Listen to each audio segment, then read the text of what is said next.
करना है, ये वाला स्टार्ट करना है ना, ह्यूमन। अच्छा, इसको खत्म करके उसके बाद हम चले जाते हैं।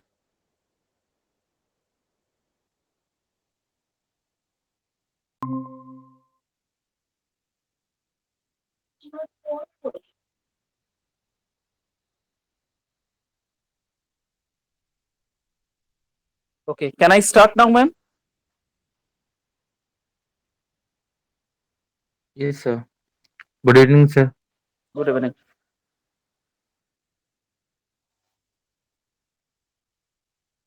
Okay, so this is the unit one. Last slide we are discussing on human resource development, metrics, knowledge management, and human resource development. Okay, so previously we have discussed here in the same slide, the same thing has been repeated over here.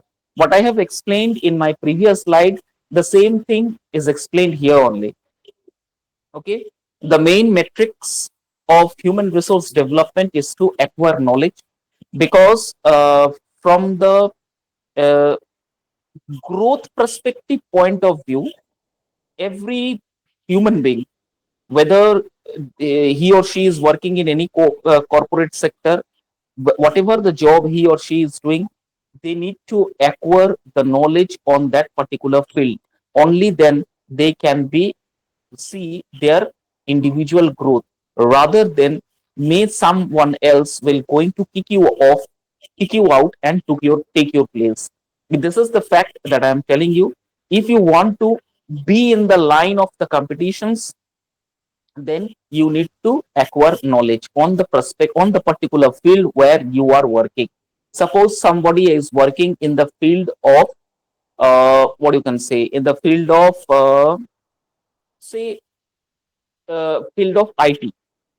Now IT is a vast, unending things are there. Numerous unending things are there. Now you had to learn, you had to acquire knowledge every day. Then only you can be in the particular line of growth. If you stop learning, the growth will stop. You will be in a stagnant positions, and one day you will see that someone else is kicking off you out from the competitions and take your place. So acquiring knowledge in specifically, particularly in every field is very important, whether you are doing any non-technical job, or whether you are doing technical job, or any other job. Any means suppose I am telling our college experience, that I'm sharing my one experience of my college, that even in the employees who are non-teaching staff are there, even they are being trained to acquire knowledge. They are being giving special training to acquire knowledge. How? Say for example, many non-teaching staff are there who only operate. Their responsibility and duty is to open the lab, clean the lab, observe the lab equipments, arrange the lab equipments properly, and at the end of the day, he need to close the door and submit the key to the administrative section. This is the responsibility of a non-teaching staff or a lab attendee. Now, this cannot be go likewise. How and why? Because then the same growth will be there. That particular person will be in the same place for many years, because the means whenever the management think about them, the management think that what they are doing every day, they are coming, open the lab room, clean the equipments, arrange the lab equipments. At the end of the session or any class, they need to close the door and leave for the home. This is the duty. So the management will also think that why should I increase their salary? The management was also think. So you need to think something different, so that the management will be keep their vision on this particular non-teaching stuff. So for that, many teachers or many faculties are there. They are arranging a special classes for the non-teaching staff, especially say for example, giving them the education or giving them the knowledge on how to operate computers, okay, so that they can do some billing works, they can do some practicals. Suppose, say for example, everything is now online platform are there. Suppose you need to take an attendance, you need to create a mark sheet. If you want to need to create a marks file, you want to create a, you need to keep a record of lab record, that too in an excel sheet. So just to keep the knowledge, just to give them the knowledge, and just to keep them in the competitions, lot of faculties are there, they are taking this initiative to give them the knowledge on computer, PowerPoint, Excel, MS Word. Not even PowerPoint, they doesn't want require PowerPoint, especially Excel, that is in advanced Excel, how to work on advanced Excel, and Microsoft Word, and how to operate printer and Xerox machine. So finally, many, not many, but few non-teaching staff are there. Now they are trying to learn this new skill in computer. They want to learn. Okay, so for what happened, they are been their information been shared with the management. The management asks them who are those persons of non-teaching staff who are trying to learn computers. Please name them. After giving the name, automatically at the end of the month or at the end of the year, they see that their salary is being hiked. So this is very, very important to acquire knowledge in any field. If you want to acquire knowledge some extra on the field where you are working, then it is been obviously it's a benefit for you, it's a overall development for you, and there will be a growth you can see in your career. Okay, so acquiring knowledge is very important. Next is skill denotement, means development. There is another term for denotement, means development, skill development. As I was giving you the example of our college's non-teaching staff, the same example here also I can give. The same example fits here also, that the skill you need to develop. Knowledge is some different from skill. Skill mean the work you are doing, how much efficiently, and what are the new technicalities way, what are the new technical ways you are doing that particular work in a different way. That is called skill. Say for example typing. Say for example uh, typing. Typing is a great skill, is a very good skill. Now, if a person can type a 30 words per minute, then his typing skill is average. Say, for example, if another candidate can type a document with a speed of 60 to 50 words limit, then he is very advanced in typing. It means that in typing area, he has developed a new skill. What is that skill? Speed. The way to develop the speed. The next one is performance. Every time the performance is being checked, every time your performance has been evaluated, every often and now, then you are being observed by the executive member of the management. Okay, so performance you need to develop, performance you need to give. Nowadays in the education industry, performance is one of the main criteria for every faculties, and especially I'm telling about the faculties. If you are incompetent enough to deal with the students in the lecture session, then your performance will not going to be counted in the name list of a good performance. What will happen after a month or a year and so, you will be kept aside and somebody else will going to take your place. As for an example, I have seen in my career that one or two faculties are there. They never ever end their syllabus. They never ever end their syllabus. Never. What they used to do? They used to teach the student for chapter 1, unit 1, module 1, and chapter 1 unit 1 module 1. Enough, that is completed. Full the whole semester they only teach, the faculty used to teach only these two paper: unit 1 module 1, unit 1 chapter 1, module 2 unit 2 chapter 2. Complete. Entire syllabus, entire theoretical work remain incomplete. Many students tried to make a complaint to the principal or respective management. What will do? Because of his age, what will do? He been kept aside. अभी क्या हो रहा है, उनको कोई classes नहीं दिया जा रहा है. अब निकाला तो नहीं जा सकता ना, इतना बुजुर्ग टीचर है, 15-20 साल 25 साल उन्होंने अपना जीवन इस इंडस्ट्री यूनिवर्सिटी को दिया है, कॉलेज को दिया है. इसकी वजह से क्या है, उनको एक साइड कर दिया गया है. निकाल तो नहीं जा सकता है, उनको एक साइड दे दिया है. क्या? उनको ज्यादा क्लासेस नहीं दे रहा है. 1-2 क्लासेस जिसका कोई क्रेडिट कोर्स नहीं है, उस तरह का जीरो क्रेडिट कोर्स है, उस तरह का लेक्चर्स या क्लासेस उनको दिया जा रहा है. Less important. वो बात वो भी समझ रहे हैं, लेकिन समझने के बावजूद भी वो अपना परफॉर्मेंस देना नहीं चाहते. एक वक्त ऐसा आएगा ना, जब जैसा हमारा एज डेवलप्ड होगा, जैसे हमारा एज बढ़ेगा ना, हमारा जो स्किल और परफॉर्मेंस जो है ना, डाउन होते जाएगा.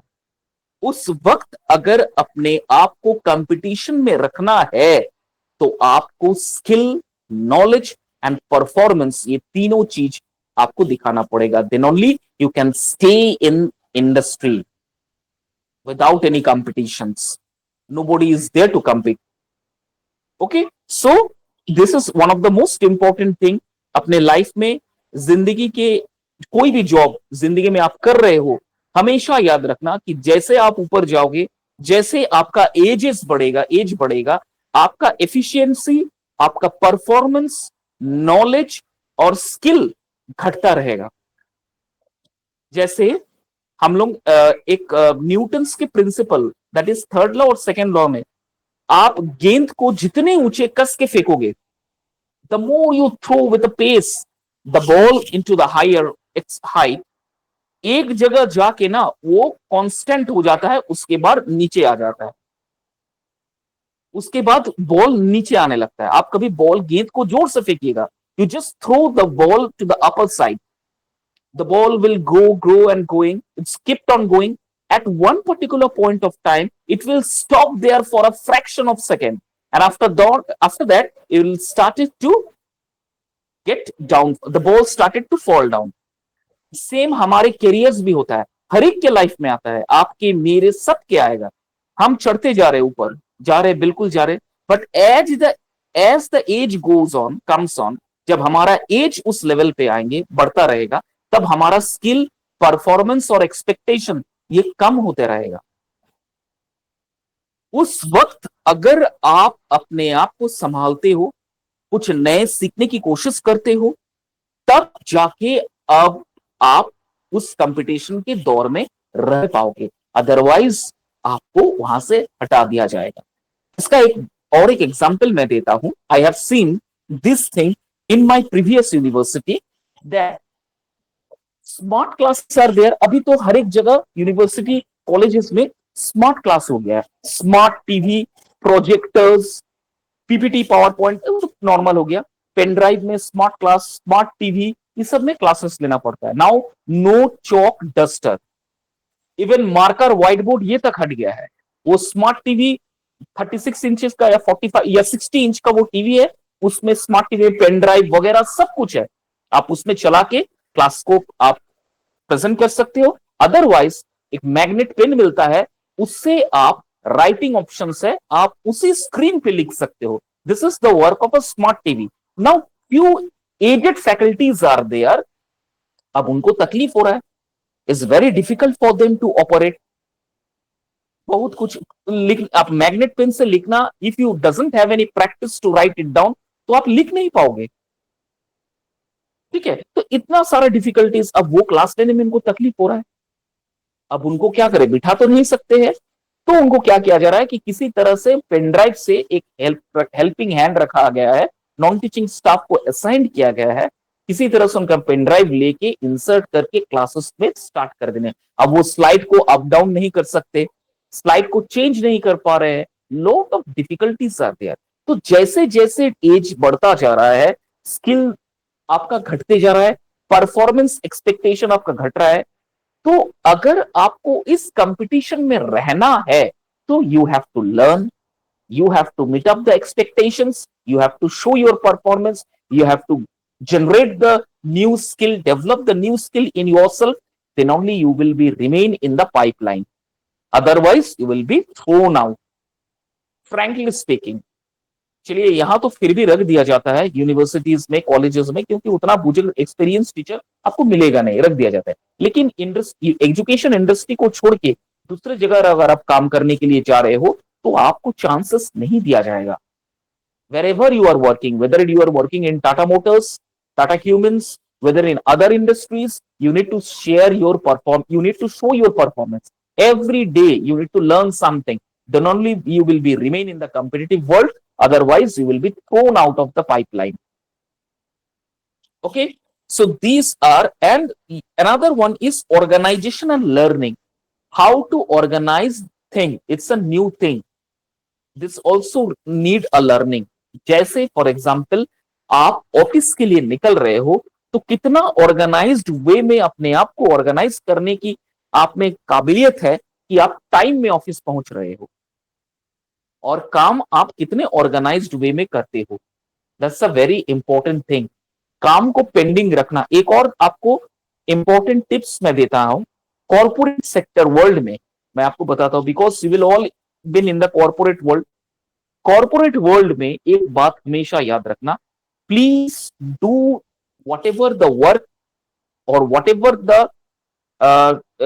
whatever the things or whatever the work or whatever the assignment that is been assigned to you, do it in a very organized way, otherwise आप नहीं कर पाओगे। that too in a step by step, okay, that too in a step by step। For example कैसे, मैं बता रहा हूं।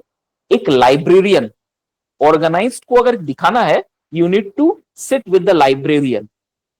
एक लाइब्रेरियन कितना ऑर्गेनाइज्ड वे में काम करता है, तब जाके इतने सारे स्टूडेंट्स को वो लाइब्रेरी में बैठने की जगह होता है। एवरी बुक्स जो भी आप ऑर्डर करते हो, जो भी आप देखना चाहते हो, वो सीक्वेंस में रखा हुआ है। एवरी बुक आप ऑर्डर दीजिए, उसका कॉपी आपको मिल जाएगा। तो अगर आपको ऑर्गेनाइजेशन का ऑर्गेनाइज लर्निंग सीखना है, how to keep yourself organized, वो आप एक लाइब्रेरियन से सीख सकते हो। It's a very good example of a librarian. Every day he or she need to come down, check the checklist. He had to need to check the checklist that which are the books you need to order, which are the books that are available, which are the magazines that are not available. You need to fill up all those things. After that, arrange those books in a particular sequence. Suppose I want to find a mechanical engineering का मुझे book चाहिए, तो मैं mechanical engineering के racks की तरफ जाऊंगा, वहां पर कंप्यूटर में टाइप करूंगा कि कहां पर रखा हुआ है, कंप्यूटर मुझे एक कोड देगा और रैक नंबर देगा, मैं उसी बुक्स को उसी नंबर और रैक से खोजूंगा और मुझे वहां बुक्स मिल जाएगा। तो सोचो कि एक लाइब्रेरियन कितना ऑर्गेनाइज्ड वे में ये काम करता है, तब जाके आपको सही तरीके से वो बुक्स वहीं पर मिलता है।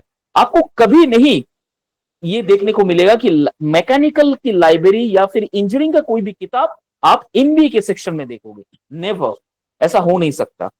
इतना ऑर्गेनाइज्ड वे में लोग सीखता है। तो अगर आपको ऑर्गेनाइजेशन या ऑर्गेनाइज सीखना है तो you need to sit with the librarian. They will show you how to keep yourself organized, and they are doing their duty perfectly, मतलब कोई गलती नहीं की गुंजाइश नहीं है। इतना ब्यूटीफुल वे में they arrange each and everything with a proper codings, with a proper number of a books, with a proper series number of a books. You need to type the code, you will get the books. Such a brilliant way they are organized.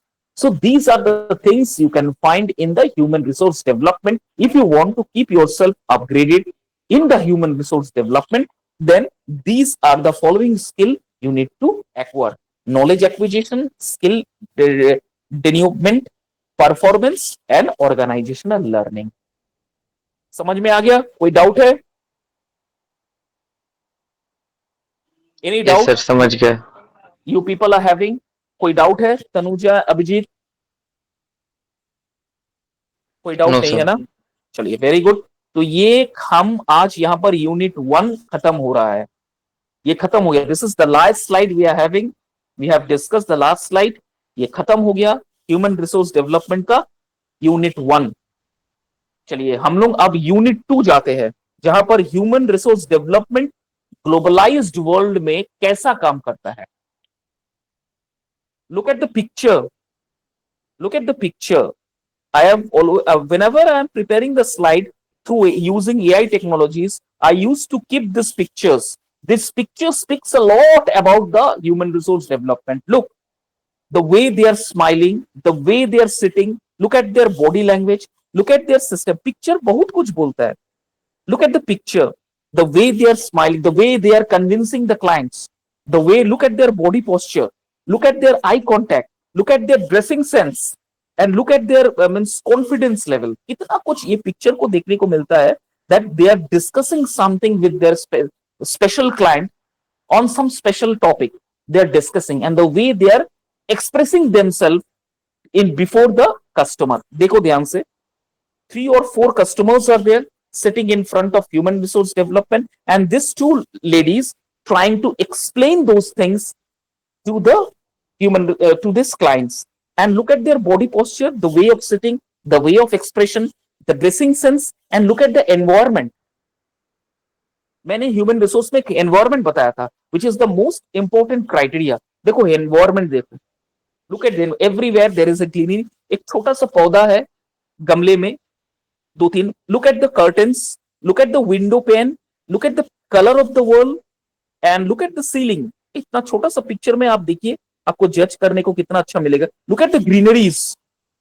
तो environment मैंने जो बताया था आप लोगों को पिछले वाला स्लाइड में, that environment is a very key factor for human resource development. आप अपना ऑफिस, घर अगर गंदे से रखते हो, तो आपको लगता है कोई भी गेस्ट आके आपके घर में रहेगा? पहले एक बात बताओ, आप अगर अपना No, जो रूम, sir. आप अपना जो रूम है, जिस रूम में आप रहते हो, जिस रूम में आपको रहने की जगह अनुमति मिला है अपने पेरेंट्स से कि ये अभिजीत का रूम है, अगर आप उसे गंदे तरीके से रखते हो, कुछ भी वेल इक्विप्ड नहीं है, वेल डेकोरेटेड नहीं है, all everything properly proper place में नहीं रखा गया है, पूरा डिसऑर्डर में है, तो क्या लगता है आपको इसका इंप्रेशंस क्या गिरेगा? इंप्रेशंस ये गिरेगा कि this boy is not fit for or not fit to work in corporate sector, because this person is not in a very organized way. आप ऑर्गेनाइज्ड नहीं है, आप वेरी इनऑर्गेनाइज्ड है, और आपके लिए कॉर्पोरेट सेक्टर में कभी काम नहीं कर पाओगे, 6 महीने से ज्यादा टिक नहीं पाओगे।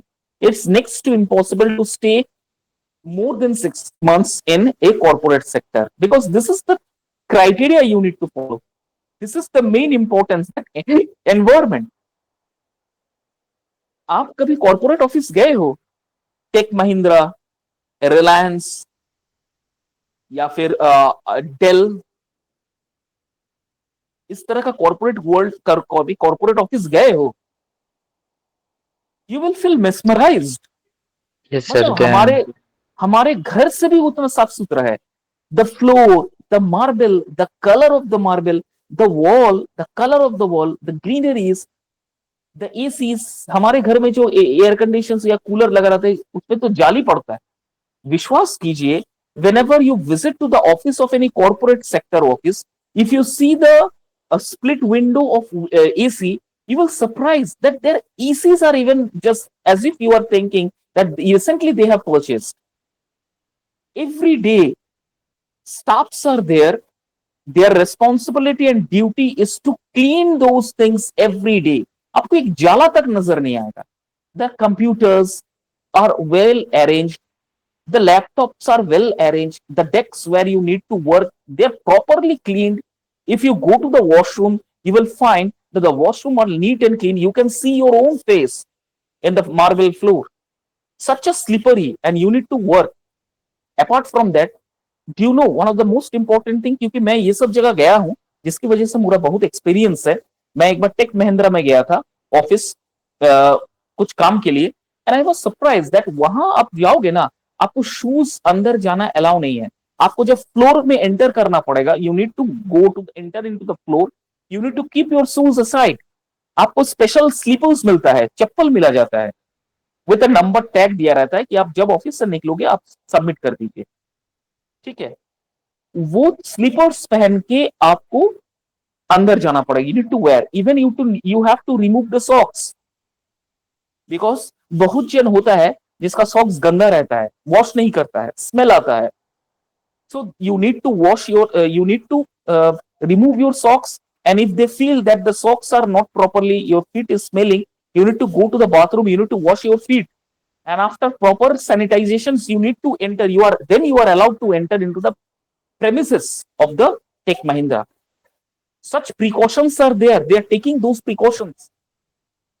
इतना हाइजीनिक, इतना कॉन्शियस, इतना सैनिटाइज्ड वो बिल्डिंग को रखते हैं कि आप जब वहां जाएंगे ना, आपको काम करने में इतना मजा आएगा कि कब मेरा 9 घंटा का शिफ्टिंग या 10 घंटा का शिफ्टिंग पार हो गया है, you will never enable to recognise.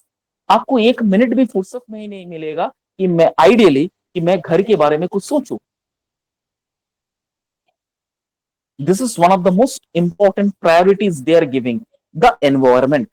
इसीलिए मैंने ये पिक्चर डाला है। Am I clear? Now, human resource development in the globalized world. Look, what it has been written here. In a globalized world, the field of human resource development, which is called the HRD, has evolved rapidly, encompassing a wider scope and addressing new challenges. Now, what are the challenges?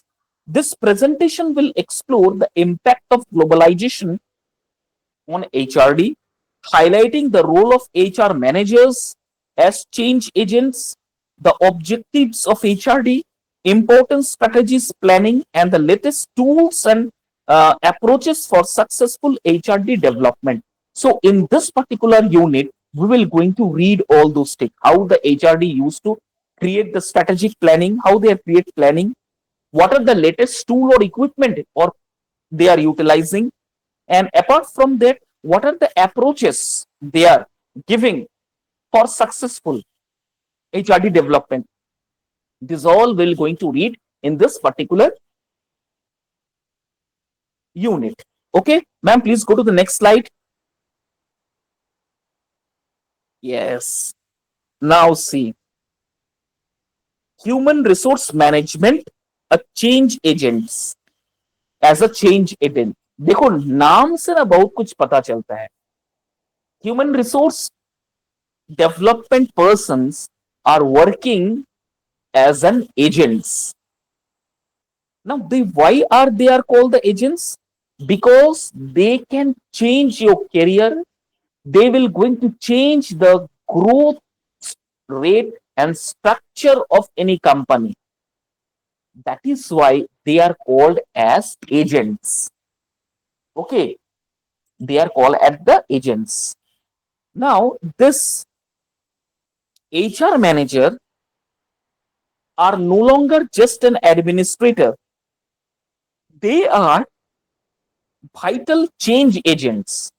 They are the vital change agents, adapting organizations to a globalized and dynamic landscape.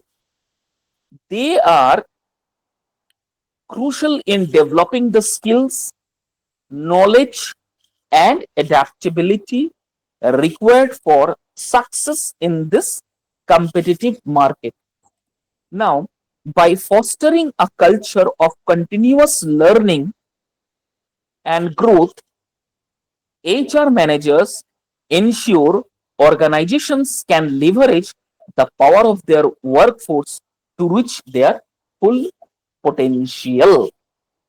So, this is the paragraph I have read before you. What does it mean? That HR are known as the globalized agents. Why? Because for their dynamic landscape, crucial development in the skill. क्यों उन्हें agents कहा जाता है? अगर आप अपना skill को develop करना चाहते हो, यही एचआर आपके स्किल को डेवलप करवाएगा, आपको मोटिवेट करेगा कि आप अपना स्किल को ज्यादा से ज्यादा धारदार बनाएं। इसीलिए इनको एचआर एजेंट्स कहा गया है, एक तरह से एजेंट्स कहा गया है। ठीक है, इनका जो ओहदा होता है ना, ये मैनेजर से भी ऊपर होता है। इनका जॉब जो है बहुत प्रेस्टिजियस जॉब है। आप अगर किसी से कहेगा कि मैं इस कंपनी का एचआर हूं, उनका एक अलग रेस्पेक्ट, उनका एक अलग ऑरा, उनका एक अलग वर्चस्व आपको देखने को मिलेगा। और कॉन्फिडेंस लेवल तो माशाल्लाह जबरदस्त होता है एचआर का। अगर आप कभी किसी भी इंडस्ट्रीज में, big industries, I am not talking about the small scale industries, अगर आप किसी बिग इंडस्ट्रीज में जाओगे, जैसे महिंद्रा हुआ, डेल हुआ, इंटेल हुआ, टाटा कंसल्टेंसी सर्विसेज हुआ, जब आप इनके एचआर से मिलोगे ना, आप ना मतलब जैसे हम लोग शाहरुख खान को देख के मेस्मराइज्ड हो जाते हैं कि उनके एक्टिंग को देख के, उनका बोलने का तरीका को देख के, आप उसी तरह से मतलब डिवोटेड हो जाओगे, फैन बन जाओगे। उनका कम्युनिकेशन स्किल इतना पावरफुल होता है, उनका मोटिवेशन स्किल इतना पावरफुल होता है, उनका जो देखना, उनका जो अपीयरेंस होता है, उनका जो ग्रूमिंग का स्टाइल है, जबरदस्त, मतलब माइंड ब्लोइंग, इतना मतलब फंटास्टिक है। अभिजीत, तुम तो यहां वहां घूमते हो, अभिजीत तुम कभी भी ना एक काम करना, ये आदितपुर में एक आप तो आदितपुर के ऊपर से ही आते हो, आदितपुर जैसे ही आप शालीग्राम स्वीट्स, वो जो ये नहीं है, रेडियो स्टेशन नहीं है, उसके ऑपोजिट एक शॉपिंग मॉल है, कोलकाता बाजार। आप नाम सुने होंगे, you have listen the name, Kolkata बाजार एकदम जस्ट रोड के ऊपर ही है, एकदम रोड के ऊपर है। आदितपुर एनआईटी जाते तरफ खुला हुआ है, जस्ट नया कोलकाता बाजार। यस आप सर। वहां आप वहां एक बार जाइएगा। मैं अपना एक्सपीरियंस आपसे शेयर करता हूँ, कभी आप जाइएगा, ये सब एक्सपीरियंस आपको ना लेना चाहिए, बिकॉज फॉर योर कैरियर अगर आप सीखना चाहते हो, तो मैं तो आपको सिर्फ किताबी ज्ञान दे रहा हूँ ना, लेकिन इसका प्रैक्टिकल आपको जानना पड़ेगा, तब जाके आपका जो नॉलेज है, स्किल है, वो पूरा होगा। क्योंकि थ्योरेटिकल नॉलेज तो कोई भी स्लाइड पढ़ के दे सकता है, लेकिन इसका प्रैक्टिकल नॉलेज अगर लेना है तो इस जगह पे आपको जाना पड़ेगा। तो वहां आप जब जाइएगा ना, इवनिंग में जाइएगा, क्योंकि उनका रोटेशनल शिफ्ट होता है, शायद ऑल्टरनेट डेज में आते हैं वो। तो आप जब जाइएगा ना, शाम को जाइएगा एक बार, जब आप ऑफिस से घर जाइएगा, तब एक बार वहां पर जरूर जाइएगा। वो नीचे वाला फ्लोर में, बेसमेंट में वो खड़े रहते हैं। A very dynamic personality from Kolkata, he came, he is a floor in-charge या floor manager of this Kolkata Bazaar. वो फ्लोर मैनेजर है, उनका डेजिग्नेशन फ्लोर मैनेजर है। फ्लोर मैनेजर, एचआरडी, सबका काम एक ही है, पूरा फ्लोर को, जितने फ्लोर में जितना सारे जो आइटम्स वहां पर लगा हुआ है, या जितना वो फ्लोर को पूरा मैनेज करते हैं। He is the manager of the floor manager. कोई भी दिक्कत हो रहा है, you need to talk to the floor manager, मतलब पूरा रिस्पॉन्सिबिलिटी उसका ऊपर है। द फ्लोर मैनेजर, वो जब उनका ड्रेसिंग सेंस देखिए, मैंने जितनी बार गया है उनका ड्रेसिंग सेंस देखिए, या तो कॉफी ब्राउन पैंट और white shirt, full sleeve, and with a brown black shoes, combination is excellent. मतलब दूर से आपको दिखेगा कि सच अ ब्यूटीफुल कॉम्बिनेशन।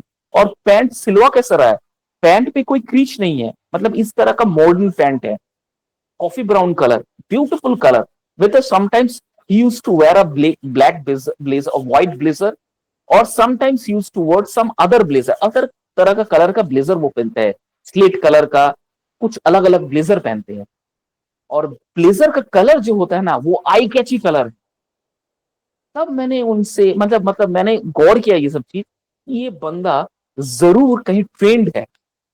ऐसा तो किसी का कलर कॉम्बिनेशन नहीं होता है, मतलब कलर का जो कॉम्बिनेशन है ना, वो ऐसा पहन के आते हैं, आप ना चाहते हुए भी ना आप उसको देखोगे एक बार। Such a beautiful combination every day. उनका चार पांच, मतलब हफ्ते में सातों ब्लेजर है, शायद मुझे लगता है रखा हुआ है, और अलग अलग किस्म का, अलग अलग कलर का ब्लेजर है, light green, blue, deep black, deep navy blue, full white. मतलब वो कॉम्बिनेशन जो ब्लेजर का है, और उसके साथ जो पैंट और शर्ट वो पहनते हैं, मतलब क्या मैं अभिजीत बोलूं, आप नहीं देखोगे ना तो विश्वास नहीं करोगे। तो पहला मेरा पॉइंट ये है, मेरा अनुभव ये रहा, मैंने देख के ही समझ गया कि बिल्कुल ये जो फ्लोर मैनेजर है ये ट्रेन्ड पर्सनल है, बिल्कुल ट्रेन्ड है कहीं। अदरवाइज इस तरह का कॉम्बिनेशन, इस तरह का कलर पहनना और इस एटिकेट से बात करना एक्सपीरियंस के बगैर आप कर नहीं पाओगे। क्योंकि शॉपिंग मॉल में सबसे टफ जॉब जो होता है वो फ्लोर मैनेजर का होता है। एवरी टाइम आपका, एवरी ऑल्टरनेट डेज, एक दिन बाद बाद बहुत सारा गुड्स उस फ्लोर में आते हैं, ठीक है। उस चीज को अरेंज करवाना, पुराने स्टॉक्स को क्लियर करके नए स्टॉक्स को डालना, नया स्टॉक का लिस्ट तैयार करके पुराने स्टॉक को अंदर करके फिर नया स्टॉक डालना, it's a very hectic job for the floor manager. वो करवाते दूसरे से है, लेकिन वो गाइड तो करते हैं, सुपरवाइज तो करते हैं। तो पहला मुझे ये बात पता चला कि he is must be a trained person. Next मेरा सबसे अच्छा आई कैचिंग लगा और मैंने अट्रैक्शन इसमें हुआ कि वो एक स्मेल सेंट यूज करते हैं। इतना लाइट स्मेल है कि आप दूर से ही पता चल, उसके महक से पता चल जाएगा कि ये बंदा प्रोफेशनल है, पूरा एकदम प्रोफेशनल है। उसके बाद आप उसकी घड़ी देखिए, एक्सेलेंट वॉच, उसका शूज देखिए। चलिए ये तो हो गया ग्रूमिंग पार्ट। उनका वे ऑफ एक्सप्रेसिंग, उनका बात करने की तरीका इतना सुंदर और जबरदस्त है। आप कुछ भी उनसे पूछिएगा कि सर इसका प्राइस टैग नहीं लगा हुआ है, सर इस शर्ट का प्राइस क्या है, इतना पोलाइट, इतना ब्यूटीफुल इंग्लिश और हिंदी में वो कम्युनिकेट करेंगे आपसे। मतलब आप लगेगा कि वो, मतलब अगर लगेगा कि मैं पूरा फ्लोर दिन भर उसी को निहारते रहूं। ब्यूटीफुल, एकदम कोने में खड़े रहते हैं वो। Tall, near about 5 foot 11 inch height है उसका, और वेरी डार्क हैंडसम गाय एकदम। और मतलब ब्यूटीफुल ड्रेसिंग सेंस और जबरदस्त उसका communication skill. Either you can speak in English और रादर इन हिंदी।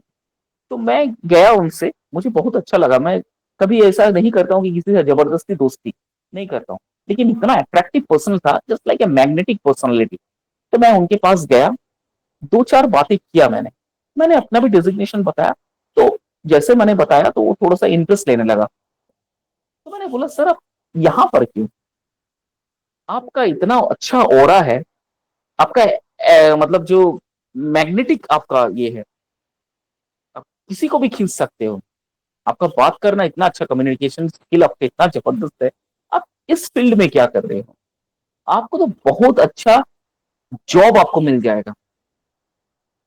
तो उसने क्या कहा मालूम है सर, उसने कहा सर मैंने बहुत बड़े बड़े जगह कंपनीज में मैंने जॉब किया है, I am a train professional. तब जाके पता चला, बोला I have a train professional, I have been working in a very top top corporate companies, top organization. उसके बाद मैंने वो छोड़ के यहां पर चला आया। तो मैंने कहा क्यों, आपको पैसा अच्छा मिल रहा था, आपको अरेंजमेंट था, आप इतना अच्छा ये थे, आपका प्रमोशन इतना अच्छा था, फिर दोबारा आपने यहाँ पर टंग क्यों लिया। तो सर कॉर्पोरेट वर्ल्ड में ना सर आप 5 साल से ज्यादा काम नहीं कर पाओगे। उन्होंने जो फैक्ट बताया, हार्डली फॉर 5 इयर्स आपको फिर छोड़ना पड़ेगा। और हमने लगभग तकरीबन इस 5 साल में 3 से 4 नौकरियां छोड़ दी है। तो मैंने सोचा सर ये तो आपके लिए रेपुटेशन का एकदम जबरदस्त, आपका रेपुटेशन खराब होने वाला है।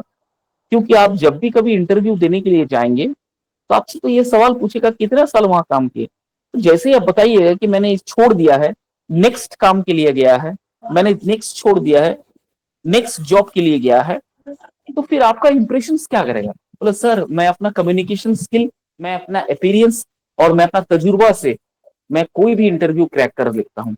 तो मैंने फिर उनसे लास्ट में कहा कि सर आपने शॉपिंग मॉल में क्यों किया। बोला सर मैं ये भी कल्चर को थोड़ा सा सीखना चाहता हूँ, I want to learn this culture, that how this culture use to work, that's why I am working in this shopping mall.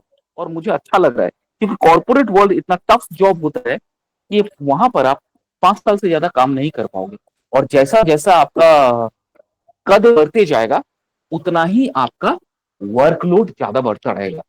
और मेरे लिए फ्लोर मैनेजर बहुत इजी जॉब है, मेरे लिए कोई बर्डन नहीं है। 10 टू नॉट 10, शॉपिंग मॉल शायद 11 बजे खुलता है, मतलब 11 बजे से मैं रात को 10 बजे तक काम करता हूँ। मेरे लिए कोई हेक्टिक नहीं है, कंपनी मुझे सब कुछ प्रोवाइड किया हुआ है, अच्छा सैलरीज है, फैसिलिटीज अच्छा दे रहा है, तो मेरे लिए कोई दिक्कत नहीं है सर। मैं I am very happy with this work, क्योंकि मैं जो टेंशन ले चुका हूँ यहाँ पर उसका 0% टेंशन है। तो that I learn from that particular guy कि अगर आपका कम्युनिकेशन स्किल, आपका पर्सनालिटी, ग्रूमिंग स्पॉट अगर अच्छा रहा, तो आप कोई भी नौकरी, कैसा भी नौकरी आप उसे हासिल कर सकते हो। Is it clear? एक्सपीरियंस अगर करना है Yes, sir. अभिजीत, अभी करना है, कभी भी जाके ना वहां कर लेना उस चीज को, आप एक्सपीरियंस कर पाओगे क्या हो रहा है, क्या पर्सनालिटी है, कुछ सीख पाओगे। Okay, अच्छा sir. चलिए। तो फर्स्ट है adapting to change. I have already shared this my experience with you, giving some examples of my ex-professors that they doesn't want to change themselves. They does want to remain in a stagnant position. They doesn't want to adopt the change. That is why they remain in the same position. But if you want to grow yourself, if you want to be in the pipeline of a growth, then you need to adopt the changes. कुछ नया जब आ रहा है उसे accept कीजिए। बहुत tough होता है उस नई चीज को एक्सेप्ट करना। क्या लिखा है? HR managers are responsible for guiding organizations through transitions. Transitions का मतलब होता है changes. This a new word for you. Transitions का मतलब होता है changes. Changes, this is called the changes. Okay, transition means changes. Now HR is the lone and sole responsible for guiding any organization for change. If the organization wants to change the department, if the organization wants to change the environment, HR is the one who guide this transition.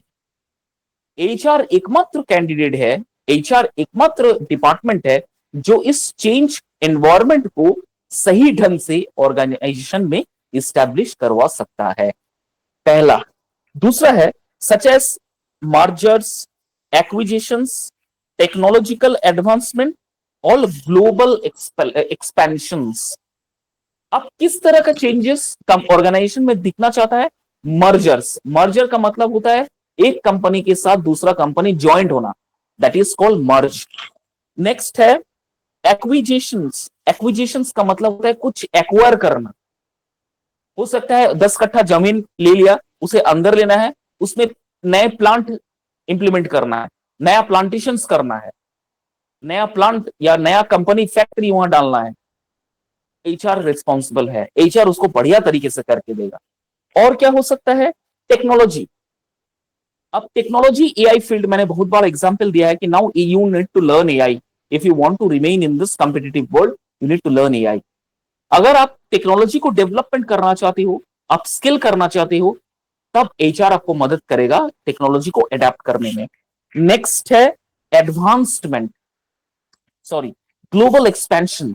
अगर आप चाहते हो आपका organization globally recognized हो, the HR is responsible and help you to this for this global expansion of your organisation.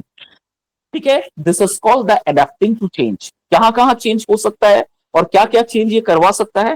पहले मर्ज, दूसरा है technology, तीसरा है एक्विजिशंस, चौथा है global expansion. These are the 4 important areas जहां पर एचआर आपको मदद करेगा ऑर्गेनाइजेशन को बड़ा बनाने में। क्वेश्चन आ सकता है अभिजीत, रिमेंबर वन थिंग, इस तरह का क्वेश्चन शॉर्ट नोट में आ सकता है कि where are the areas the HR use to work for the advancement of any organization. कहां कहां काम कर सकता है? तो पहला लिखिएगा मर्ज, दूसरा लिखिएगा एक्विजिशंस, तीसरा लिखिएगा इंप्लीमेंटेशंस ऑफ टेक्नोलॉजी, और चौथा लिखिएगा ग्लोबल एक्सपेंशन। समझ में आ गया? Any doubt? Yes, sir. Okay. Second one is developing global competencies. क्या है? Developing global competencies, developing global competencies क्या है?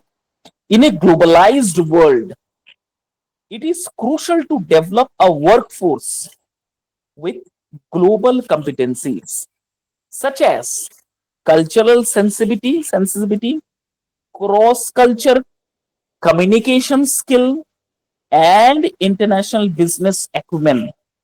HR managers are the forefront of fostering this skill, ensuring that organizations can operate effectively across borders. Across borders क्या बोल रहा है? अगर आपको ग्लोबल कंपटीशंस में पार्टिसिपेट करना है, अपने आप को ग्लोबली एक्सपोज करना है, एक्सपोजर दिखाना है, तो एचआर डिपार्टमेंट पहला बंदा है जो आपको इस ग्लोबल कॉम्पिटिटिव वर्ल्ड में एक जगह बना के देगा। कैसे और किस तरीके से? पहला है कल्चरल सेंसिटिविटी जो है हिंदू मुस्लिम, सपोज कोई भी ऑर्गेनाइजेशंस में अगर हिंदू मुस्लिम सिख क्रिश्चियन एक जगह काम करता है तो अपना मतभेद होता है, अपना पॉइंट ऑफ व्यू होता है, अपना पॉइंट ऑफ व्यू होता है। वहां पर बहुत जन होता है, पॉलिटिकली कुछ बातें वहां करता है, तो एचआर का स्ट्रिक्ट गाइडेंस और स्ट्रिक्ट ऑब्जर्वेशन रहता है कि इस तरह का माहौल को किसी तरह से पनपने ना दे। इसीलिए आप एक चीज देखिएगा, जब भी कोई बड़ा कॉर्पोरेट सेक्टर में आप काम करने के लिए जाइएगा, वहां पर आपको कभी भी कोई भी न्यूज़पेपर पढ़ा हुआ नहीं दिखेगा। ठीक है, ये चीज हमेशा याद रखिए। whenever you go into the top corporate world, you can see the magazines are there, you can see the journals are there, but you never ever see the newspaper, that too masaledar newspapers are there such as the statement, then एक financial का paper आता है, एक finance वाला financial express बोल के एक paper आता है, इस तरह का पेपर आपको मिलेगा। लेकिन अगर चटपटा खबर मसालेदार वाला पेपर न्यूज़पेपर आप चाहते हो, जैसे Prabhat Khabar, Hindu times of India, the telegraph फिर भी स्टैंडर्ड है, टाइम्स ऑफ इंडिया, इस तरह का पेपर और उसका कंटेंट कभी भी आप बड़े से बड़ा कॉर्पोरेट वर्ल्ड में नहीं दिखेगा, क्योंकि वहां पर मिक्स्ड कल्चर्ड पर्संस काम करते हैं, बहुत सारा का कल्चर्स वहां पर चलता है हिंदू मुस्लिम सिख के साथ। तो हो सकता है कुछ कल्चरल डिस्क्रिपेंसीज उनमें हो जाए, कुछ कल्चरल डिफरेंस उनमें आ जाए, इसकी वजह से हो सकता है लड़ाई झगड़ा हो सकता है, मारपीट हो सकता है, एनवायरमेंट बिगड़ सकता है, जिसकी वजह से एचआर का सबसे इंपॉर्टेंट प्रायोरिटी होता है कि इस तरह का चीज को किसी भी हद तक बंद करना। Then communication skill, as I have told you that anyhow at any cost you need to improve your communication skill. Communication skill is very important, as I have told you, either if you are speaking in English or in Hindi or in any other language, you need to have a very flow and very confident in speaking those languages, especially English. They are preferring English more and more. Why? Because in this new technological world, AI world, English is very important. So you need to develop your communication skill. If not, then you will be lacking behind from the growth. Then comes to the next is international business acumen. Now, if any company wants to import or export their business to foreigners, then this HRD will going to foster those or cater those or make an arrangements so that you can work with different clients which are in abroad. Next है ensuring that organizations can operate effectively across border. और इसके अलावा एक और चीज देखने को मिलता है कि क्रॉस कल्चर और अक्रॉस द बॉर्डर में आप अपना ऑर्गेनाइजेशन को कितना अच्छी तरीके से इस्टेब्लिश करवाते हो। ये जो है ये एक दूसरा काम है एचआरडी का। तीसरा है बिल्डिंग हाई परफॉर्मिंग टीम, ऐसा टीम का गठन करना जो हाई परफॉर्मेंस दे। ठीक है, हाई परफॉर्मेंस टीम, मैंने कहा है ना, एक ऐसा टीम जिसमें dedication, motivation, performance, knowledge, skill, भरमार भंडार भरा हुआ है। इस तरह का टीम अगर दिया जाए तो आप बहुत आगे जा सकते हो। जैसे क्रिकेट हिस्ट्री में कहा जाता है कि सौरव गांगुली ने इंडियन क्रिकेट टीम को एक नया डेफिनेशन दिया है। उन्होंने क्रिकेट टीम को तैयार करके महेंद्र सिंह धोनी को दिया है, जिसकी वजह से 2011 का वर्ल्ड कप महेंद्र सिंह धोनी ने जीता था। लेकिन credit goes to Sourav Ganguly because he had created the thing. उन्होंने हीरे को तरशा है। Mohammad Kaif, Yuvraj Singh, the best and destructive opener in the world, Virender Sehwag, after that a young good pacer Zahir Khan, after that a quick left arm spinner who can do googly top spinner Ravichandran Ashwin का carrom ball जो है world famous है। Apart from that many more. Rahul Dravid को exposure कौन दिया है? Sourav Ganguly. Because Rahul Dravid एक ऐसा प्लेयर था जो फिट नहीं हो रहा था 1-2-3 में, तो राहुल द्रविड़ ने सौरभ ने कहा कि आप कीपिंग में जाओ। अगर आप कीपिंग में जाओगे तो आपको 3rd नंबर होगा और आपका बैटिंग डेवलपमेंट होगा। और ऑब्वियसली राहुल द्रविड़ ने उस कीपिंग के माध्यम से अपना बैटिंग का बहुत बहुत डेवलपमेंट किया। ठीक हो, क्योंकि बैट्समैन और कीपिंग दोनों इतना टफ है कि दोनों में 100 नहीं 200% कंसंट्रेशन का फुल जरूरत होता है। 50 ओवर्स का गेम में पूरा फुल कंसंट्रेशन का होना बहुत जरूरी है। So this is the called the high team performance.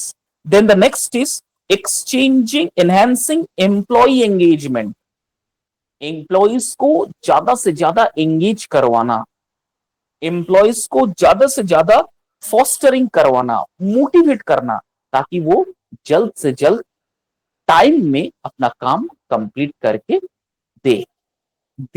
These are the human resource managers who work as a change agents. समझ में आ गया? Any doubt? Yes, sir. Sir. कोई डाउट है? Hello, am I audible? कोई doubt है? No sir. तू तो सुन ही नहीं रही थी तनुजा, अभी लास्ट मोमेंट में तुमको एक्सप्रेशन आया नो सर। पहले से सुन रही थी? सर मुझे पूरा समझ आया, मैंने पूरा स्टोरी सुना, आप जो भी बोला आदित्यपुर वाला वगैरह सुनी? यस सर, मुझे समझ आया। Very good. कभी एक्सपीरियंस करना हो ना, कभी जाके देख लेना एक बार। प्रैक्टिकल एक्सपीरियंस होना चाहिए। मैंने तो आपको एक्सप्लेन कर रहा हूँ, स्लाइड खोल रहा हूँ, आपको एक्सप्लेन करके दे रहा हूँ, लेकिन अगर प्रैक्टिकल एग्जाम्पल लेना है ना तो आप एक बार जाइए, जाके देखिए किस तरह का काम वो करते हैं, क्या डेडिकेशन है उनका। You will find. ओके, चलिए, थैंक यू। हम लोग नेक्स्ट क्लास में फिर कंटिन्यू करेंगे। Okay, thank you sir.